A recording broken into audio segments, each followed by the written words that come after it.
just small recap. At Sadguru Academy, Jagdish Universal group of companies and foundation, we are focusing on 1 to 3, right? That work with discipline, work with the society, people around you, and create wealth. However, we also understand that the 30% prarabdha force is still powerful, and to overcome that, we have vidhis, mantra chanting, Amavasya vidhi, Purnima vidhi. So we are trying, we are not leaving any stone unturned. If it helps, why not? Right? Because it's an individual journey. For some people, something clicks well, for the other, it may not work at all. Right? So that's where the personalized guidance, that we get from our mentors is very, very valuable. So you take. It's like we are working on both the forces. The force that is holding you back is your prarabdha. So we are kind of trying to reduce the pull of that force, and you're also trying to accelerate your push, which is coming from within you, right? How to deal with your lives, how to overcome your patterns, and then go forward, which is the push part of it. So you're working on both. So hopefully that creates enough space for you to move forward, right? So, and okay, now let me connect it back to the session today. So you saw that the 4th house is where all the prarabdha starts, right? Where the things go beyond your control. So what we are introducing today is actually heart-centered healing, because that 4th house is mother, that 4th house is also your heart, right?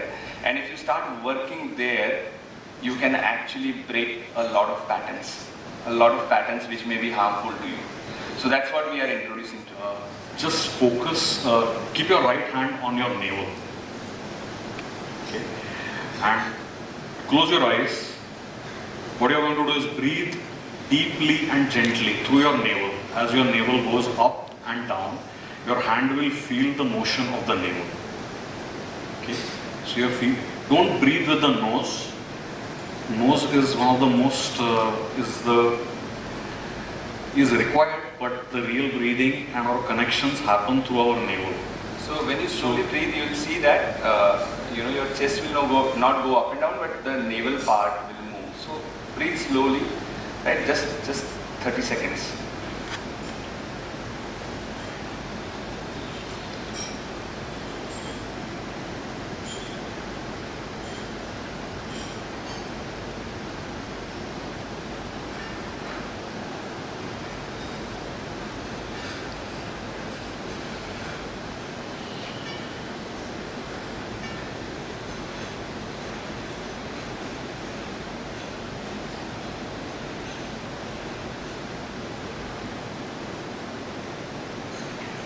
Okay, your eyes please.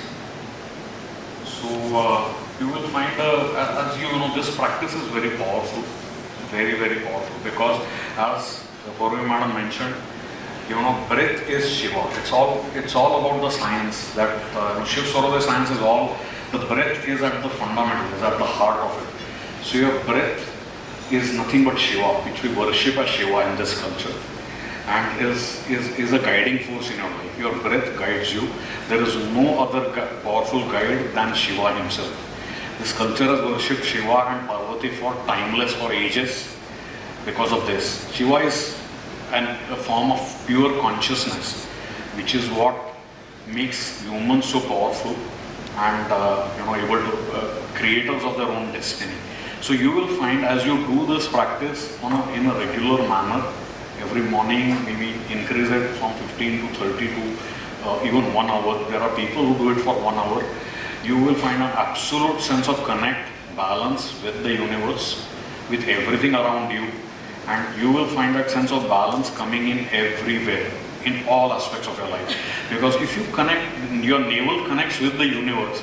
If you are able to balance your connection with the universe, I think that's the most fundamental connection that starts balancing every other connection in your life. Every. And this is proven, this is absolutely true. We have experienced it. If you want to experience it, do it. Sadguru Academy never preaches. We say do it, challenge us with your results. If you don't get the results, as our mentor sir always says, you are here, we are here. Challenge us. Right? But we take that challenge. It is something that has been done for ages in this culture, and we have just lost roots. with something that is so natural, so simple, and yet so profoundly, effective. You will see that all kids, very small children, right? Infants, when they are sleeping, they are doing navel breathing. That's how we come into the existence. But slowly, with all the things around us, we lose that. And just to support one scientific evidence, those who are interested in science would know that when we are breathing from this upper part of the body, our sympathetic nervous system is active, where we are much more reactive to situations and things around us and people around us. But when we perform the navel breathing, they say that our parasympathetic nervous system gets activated, which is much more peaceful, which is much more thoughtful, right? So there is a scientific evidence also to this, that this navel breathing is, you may think that it just was a 30-second thing, but just try out sometime. If you really feel stressed, just take 30 seconds out of the situation and try this, and you'll see, suddenly you are feeling much more calm and you're feeling much more connected in a right way, right? We are anyway connected, but is it creating tension within us? And you can do it actually any time of the day while traveling in the car. Don't do it while you're driving. But let's say you're being driven by someone and you're in the car. It is a fantastic way of grounding yourselves with mental peace and clarity. Just eliminate all thoughts, focus on you don't even need to put your hand. With practice, you can just focus your attention there and breathe slowly and deeply, and you will see the change in your thoughts and emotions almost immediately if you are practicing it on a regular basis. Okay.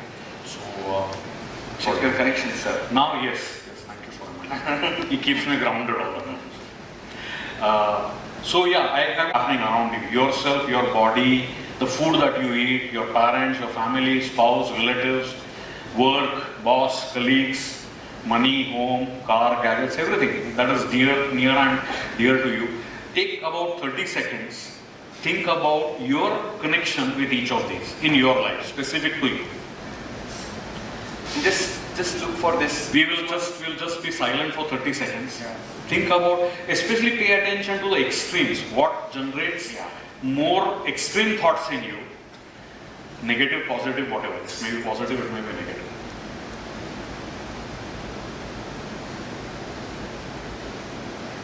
Thank you for doing this. You're not discussing anything. That's your own personal, private space where you're thinking about it. But I just want you to pay particular attention to the negative emotions that are generated with some of those. I hope they're not many. I don't wish it happens with anyone, but that's a reality of life today. It's happening around us. So there are some things that will invoke negative emotions when you think of those connections. So those are the things that are holding you back in life somewhere. Think about that and why that is happening. And some of the things that we are discussing here in our life, in our session, the answers are hidden there, and you will find your answers there. So you just need to do that self-inquiry yourselves.